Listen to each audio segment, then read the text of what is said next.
a general question. When a class is called Conversations with the Future, what does that truly mean? What can people like, what are we looking at? What is the thing that people would, well, if they don't know what that means, what's the invitation there?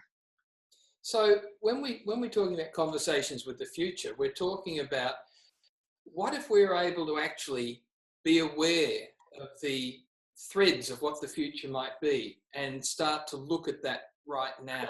So when we're creating, not just creating for now, but creating for 2 years, creating for 5 years.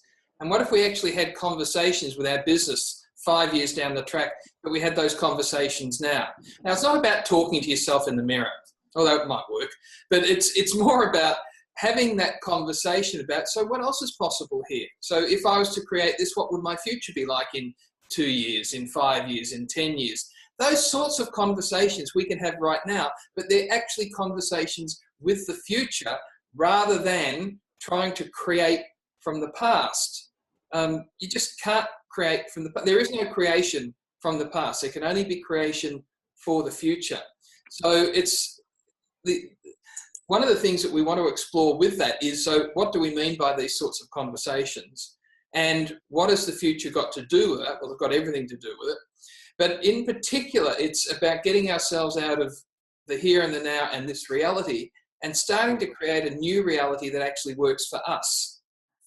So the conversation with the future is about the ability to receive and to hear the information, the possibility that the future is whispering to us.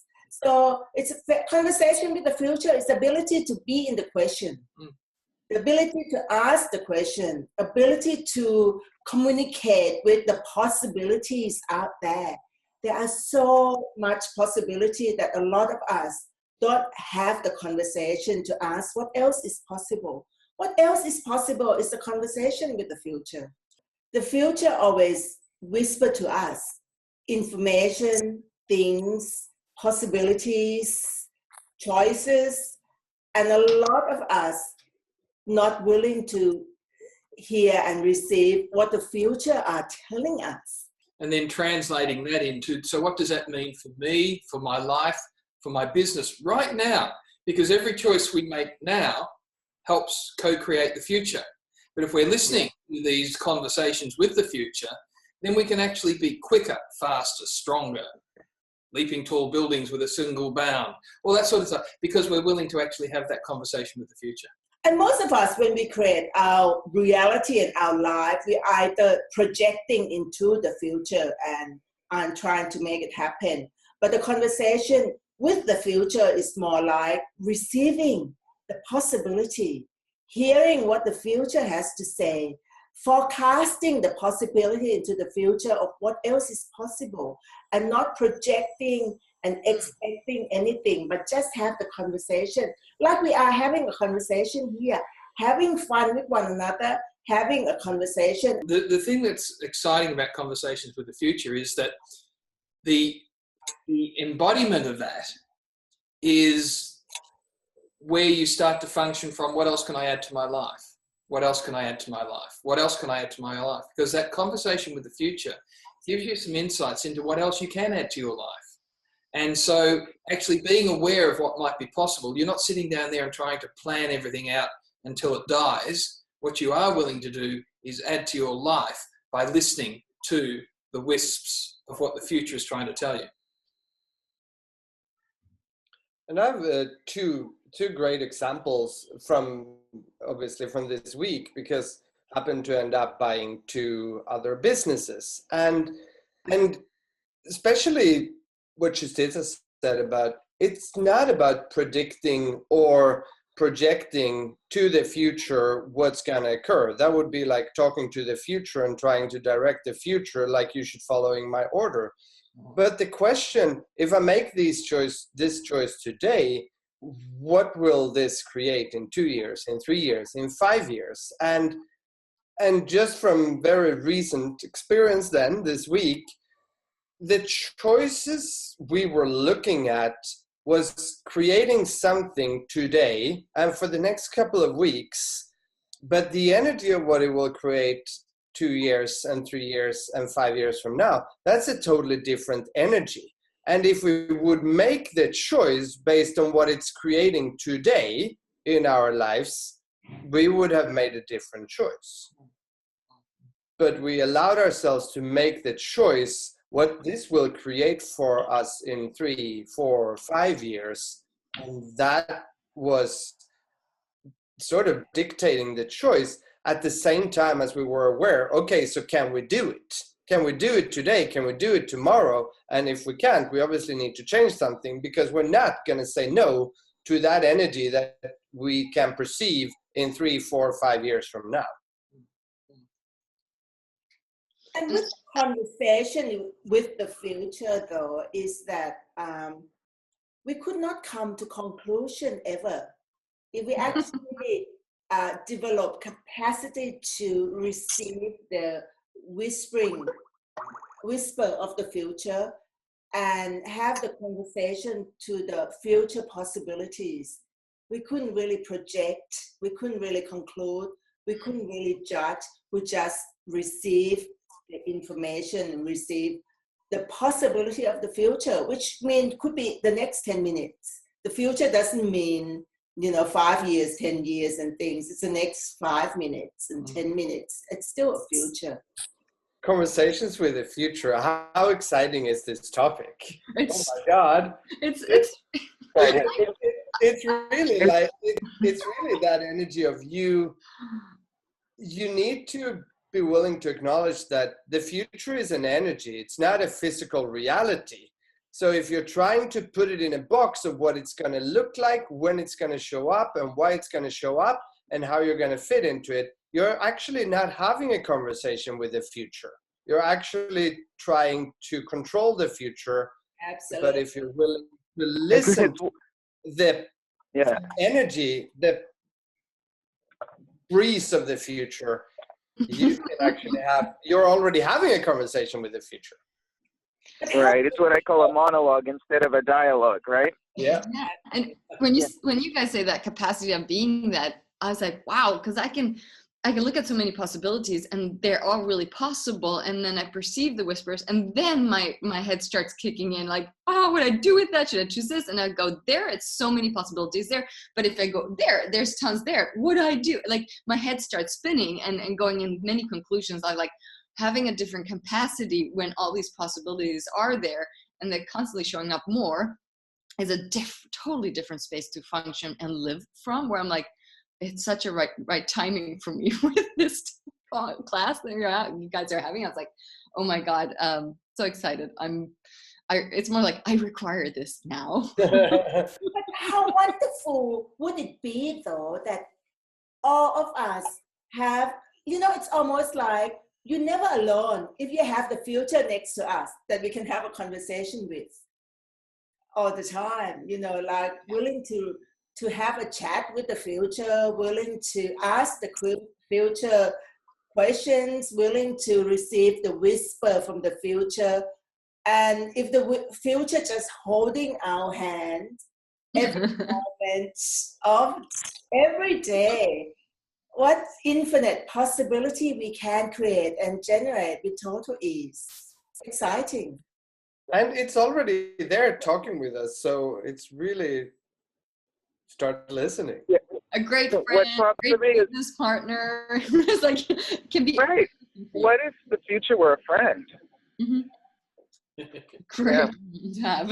What conversation would you have?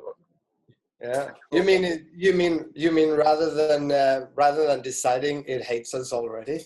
Well, also, or being afraid of it, or not wanting to. Not wanting to open that door. Don't touch that door. Don't touch that button. I woke up and the future already hates me. What do I do with it? This is horrible. How many people? I tried last night to have a conversation about the future with my mother-in-law. Just the house very realistic future. Let's say the house at the beach. Do you want to sell it? If not, we need to make some improvements on it. Otherwise, it's going to be cost money because it's going to drip water on the people next door or whatever. But for her, it was more like looking at aging. It wasn't pragmatic, you know what I mean? Pragmatic in a way, or even fun. There was this block of, let's not talk about this anymore. You know, so, and that I've found a couple of times recently in conversations, but this particular conversation was about the future. If it's not going to be sold, then what do we do? If we want to eventually sell it in the future, perhaps it's better to do some improvements on it now anyway. So, and not wanting to talk about it because the future was not a friend, because at 84, the future is only looking at dying for her. But that's a good example. That's a great example, Cass, that what you just shared with us, that is the conversation about the future, which is full of projection, expectation, and judgment with someone about the future. Because it wasn't a conversation with the future. It's a conversation about the future with someone that have a lot of point of view about what the future is supposed to be. It was basically a conversation with her about when her future is going to end. For her. Yeah. Right, for her. Yeah, exactly. for her. Yeah. But it's interesting to look at the aging part of it, because that conversation, most people, a lot of people put that into the conversation when they are looking at the future, and also almost like reject possibilities because of aging stuff, where they think that's not possible due to something. I'm like, it's quite a very natural conversation a lot of people have that are still sticking to very normal squared life and not willing to have the fun and joy that's possible for them. Like, and what if we making choices that are contributing to the future actually will create that it's more fun for the future to contribute to us? Which is what a good conversation should be. Yeah. Jessica, can I ask you a question? Yes. I love this conversations about the future, right? Or conversations with the future. So I guess my question is, can you have conversations with the future together with someone else? Are you speaking to the energy of the future? Can you invite somebody to speak in that conversation? That's my question, yeah. I get a yes, because Steve and I could have a conversation with the future together. And if we both can come from the space of no projection, expectation, and conclusion. So it's, yes, very much. You could have conversation with the future with someone else, if that someone else is willing to be in the same space with you. If that other person is come totally with a lot of projection, expectation, conclusion in particular, assumption and judgment, it's very difficult to actually be in the conversation with the future. Right. So, so I'm just wondering in what way we can invite people into that space. How do you ease into that conversation, that kind of conversation? The best tool that Jutissa uses that's very potent is she asks me, is there any conclusion in that? And then as soon as I say, well, probably, then the conversation changes very quickly.